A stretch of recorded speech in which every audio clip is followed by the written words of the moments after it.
2018, we know that much of the things that we've been consuming as children that we were told were healthy, fundamentally bad for us. Milo was the one that I picked up on, and it wasn't like I was going against Milo. What I'm really against is food companies that have failed on their responsibility to society, to stakeholders, by living in denial or cognitive dissonance towards the science that's out there. Companies like Nestle claim that they want to be the world's greatest health and wellness company, but they routinely push sugar that since the 90s we've known is bad for your health.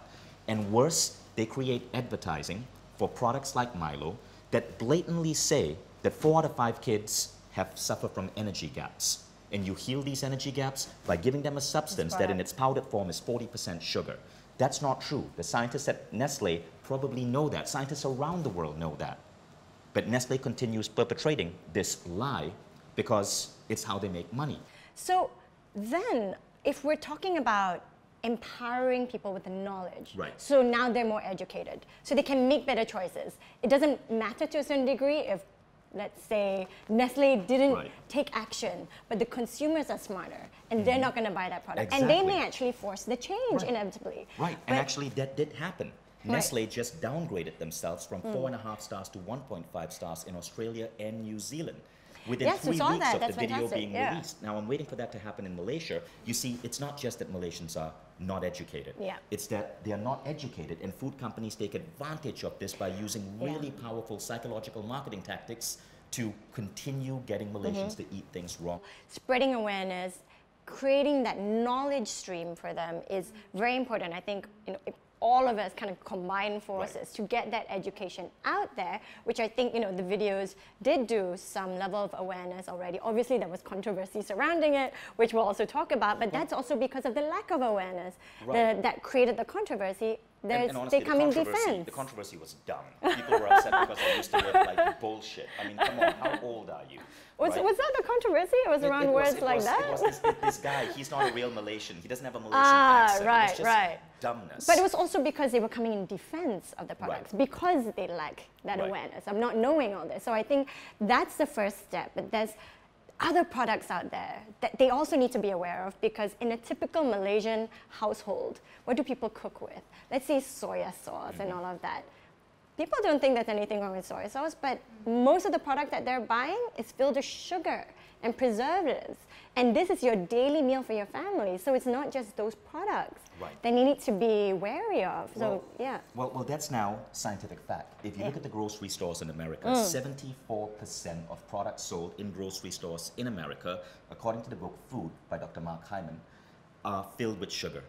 Nutritionists are saying that in countries like Malaysia, the danger happens because the American diet, the Western diet, is coming to Malaysia. And this is why Malaysians start getting more obese. So nutritionists like Oz Garcia, I interviewed Oz Garcia, and he says, look, what Malaysians need to understand is that they need to go back to their authentic markets, the authentic Malaysian markets that we shopped with our parents as children, where we bought vegetables and we bought fruits that were fresh from our tropical rainforests. And we have a lot of those. Also buy things that have 5 or less ingredients in them. That's the other rule of thumb. If you want to buy something from a box, it has to have 5 ingredients or less. It has to have no numbers on them, and you should ideally be able to pronounce what's in them. If you don't know what that is in your food, then don't buy it. I think that's like the rule of thumb, right? So if you see a food substance with something like maltodextrin, right? Don't eat it. It's fake food, and it's not giving you any nutritional value. All it is a filler, and it's not healthy for you. Anything else that we feel as to why Malaysians have achieved this overweight reputation, or why they increase in a lot of even diabetes, which is crazily increasing every year, and other chronic illnesses and diseases is happening in Malaysia. Even eczema is worsening every year. What else do we think are some of the problems as to why Malaysians have these health risks? Right, so if we had to look at other factors, things like the rampant usage of antibiotics, which is still very prevalent in Asia. So parents will come in, or they might themselves come in, and if they're sick, they're not happy if you don't give them an antibiotic, because they believe that that's the fastest way to recover. So what we would advise when you take antibiotics, what happens is you destroy a lot of the good bacteria that's in your gut. And we know that the immune system lies in the gut. 80% of the immune system is within the gut. So if you destroy the antibiotics that are within the good bacteria that are within the gut, you mess up with the immune system. Also, what happens is every time you take antibiotics and you wipe out the good bacteria, there is a high chance that you overgrow fungus. Okay, so fungus is already within our gut, but when you wipe out the good bacteria, there's no check mechanism, and so the fungus proliferates, and that causes a lot of things like eczema. And the other thing that I see commonly is food sensitivities.